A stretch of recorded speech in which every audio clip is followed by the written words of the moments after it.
میں ایک ایسی شخصیت کو دعوت دینے جا رہا ہوں جو کسی تعارف کی محتاج نہیں ہے۔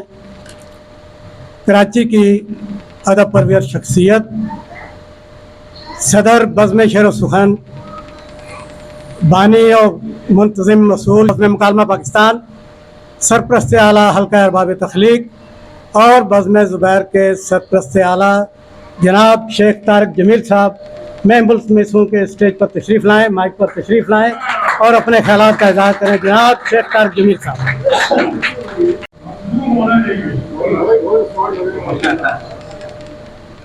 شکریہ۔ السلام علیکم۔ اب مجھے نہیں پتا آپ کو میری آواز آ رہی ہے یا نہیں، لیکن میں اپنی گفتگو شروع کرنے سے پہلے ایک احتجاج کرنا چاہتا ہوں منتظم سے کہ آپ نے یہ بار بار کہہ کر کہ وقت زیادہ ہو گیا ہے، وقت زیادہ ہو گیا ہے، اور پھر گفتگو کرنے کے لیے مجھے بلایا ہے، اور آپ نے مجھے بھی آزمائش میں ڈال دیا اور سامعین کو بھی کہ میں کتنی گفتگو کروں۔ سامعین کو پتہ ہے جب میں اسٹیج پہ آتا ہوں اور گفتگو شروع کرتا ہوں تو پھر روکنا مشکل ہو جاتا ہے۔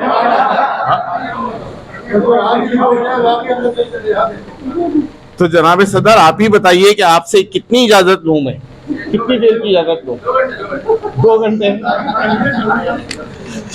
اچھا، بہرحال سامعین گھبرائیں نہیں، میں طویل گفتگو نہیں کروں گا، اگرچہ دل تو بہت چاہ رہا ہے کیونکہ میرے یہاں پر بہت قریبی دوست بیٹھے ہیں اور میں ان سب سے باتیں کرنا چاہتا ہوں۔ تو یہیں باتیں کر لوں یا انفرادی طور پہ باتیں کروں؟ جی اچھا، بہرحال یہ تو تھوڑی سی مذاق کی بات تھی۔ تو اب اصل بات پہ آ جاتے ہیں کہ آج کی تقریب جو ہے وہ بزم زبیر یعنی زبیر بھائی نے یہ سجائی ہے۔ زبیر بھائی خاموش طبیعت آدمی ہیں اور اپنی خاموشی کے اندر بھی وہ بہت کام کرتے رہتے ہیں، اور قلم جو ہے ان کا اصل ہتھیار ہے۔ ان کی تحریریں ہم ہائی کلاس نیوز کے ذریعے ہم تک پہنچتی ہیں، جو کہ ایک اخبار ہے ہفت روزہ، اور سوشل میڈیا پر تو نظر آتا ہی ہے، لیکن وہ چھپتا بھی ہے لیکن کم تعداد میں چھپتا ہے۔ تو یہ ہے ہائی کلاس نیوز جو ہے، یہ ایک بہت اہم اخبار ہے، اور اگر آپ نے اس کا مطالعہ کیا ہو، آپ نے اس کو دیکھا ہو، تو یہ مطلب یہ میں ہر رنگ آپ کو ملتا ہے، ہر چیز دیکھنے کو ملتی ہے آپ کو۔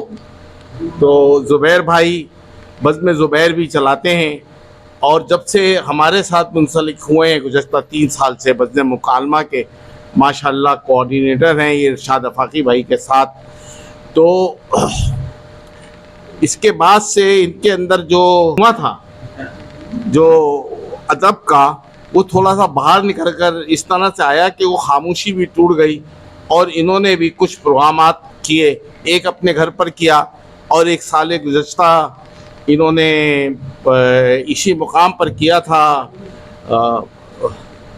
فاطمہ زہرا جبیں کے اعزاز میں، بہت اچھا اور بڑا مشاعرہ انہوں نے کیا تھا۔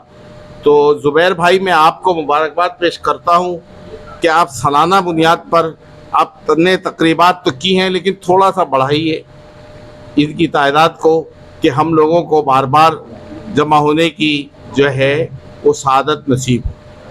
اچھا، اب بات اگر ہم کریں جناب شوکت کمال چیمہ صاحب کی، تو شوکت بھائی سے میرا تعارف آج سے 2.5 سال پہلے ہوا۔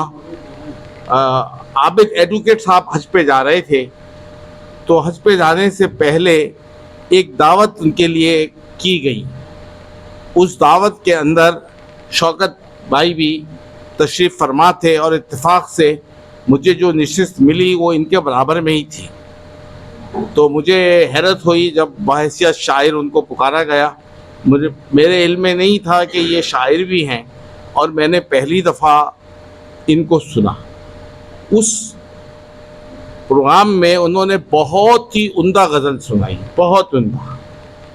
तो जब ये वापस आए और खाना शुरू हुआ तो मैंने इनको पकड़ लिया, इनसे तफसीली तारुफ हासिल किया कि भाई आपने कब शायरी शुरू की।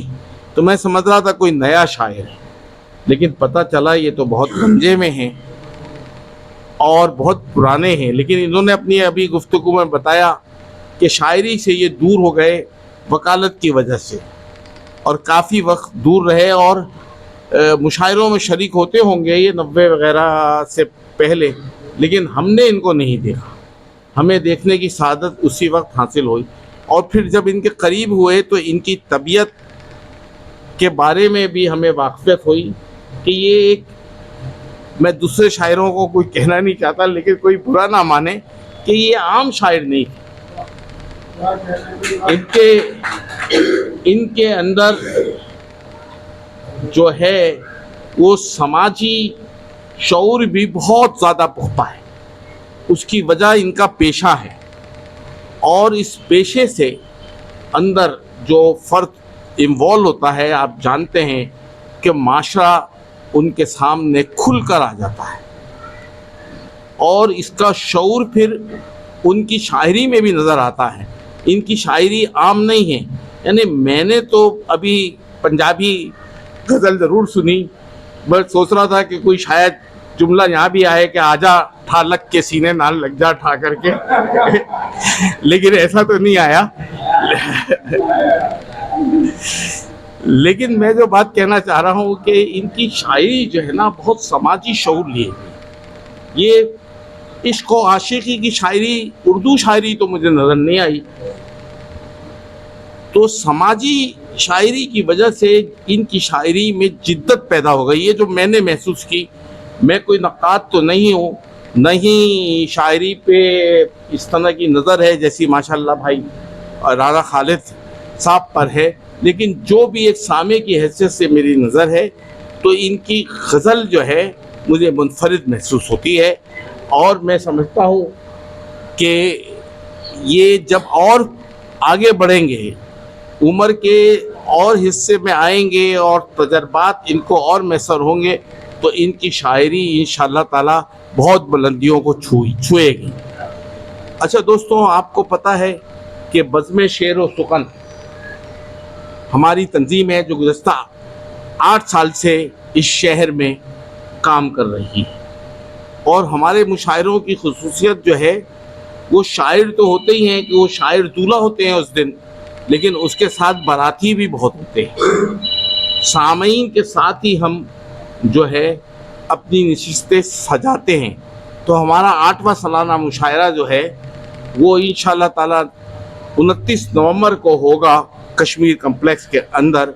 तो मैं आपको एडवांस दावत दे रहा हूँ, शायरों को भी बहैसियत सामे और सामईन को भी बहैसियत सामे, इल्ला ये कि आप जो है शायर हजरात जो है, जो भी उसके अंदर 13-14 शायर होंगे, उसमें आपका नाम भी हमारी मुशायरा कमेटी जो है वो सिलेक्ट कर ले। इत्तेफाक है कि हमारी तंजीम के सीनियर नायब सदर और मुशायरा कमेटी के सरबराह भी आज इस महफिल में मौजूद हैं, मसूद सुल्तान बारी साहब। आप शायर हज़रात इनसे ताल्लुकात पैदा करें, अगरचे ताल्लुकात से कोई असर नहीं होता, क्योंकि इनके पीछे पूरी एक फ़ौज होती है जो शायरों का इंतखाब करती है। जी तो बस गुफ्तगू मैंने कर ली, आगे भी करना चाहता हूँ, लेकिन अब वक्त इजाज़त नहीं दे रहा, और साहिब सदर भी ज़रा आंखें निकाल के देख रहे हैं कि बस करो भाई, इतनी बड़ी बात करने को नहीं कही थी। तो इजाज़त चाहता हूँ, खुदा हाफिज़। आप समाअत फरमा रहे थे जनाब शेख तारिक जमील साहब की गुफ्तगू। आपको अंदाज़ा हुआ होगा कि मुख्तलिफ़ किस्म की गुफ्तगू है ये।